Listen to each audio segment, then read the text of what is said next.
سوال ہے، سبھی معراج کیا آپ صلی اللہ تعالیٰ علیہ وسلم اللہ تعالیٰ کا دیدار کیے تھے، یعنی اللہ تعالیٰ کو دیکھے تھے؟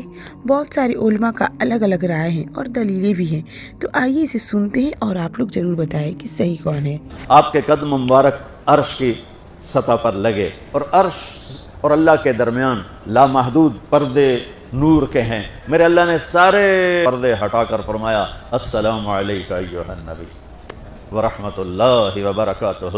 اے میرے محبوب نبی، آپ کا رب آپ کو سلام پیش کرتا ہے۔ سبحان اللہ۔ کہ معراج کے سفر میں رسول اللہ صلی اللہ علیہ وسلم نے اللہ تعالیٰ کو اپنی آنکھوں سے دیکھا تھا یا نہیں، اس میں دونوں رائے ہیں علماء کی۔ بعض علماء کہتے ہیں نبی صلی اللہ علیہ وسلم نے اپنی آنکھوں سے دیکھا تھا، بعض کہتے ہیں نہیں دیکھا تھا۔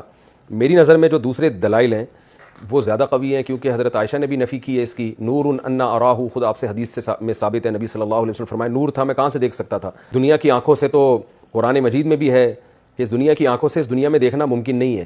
معراج پہ جب آپ صلی اللہ علیہ وسلم گئے وہ تو اسی عالم میں گئے ہیں، عالم خواب میں یا عالم ارواح میں تھوڑی گئے، وہ تو انہی آنکھوں کے ساتھ گئے۔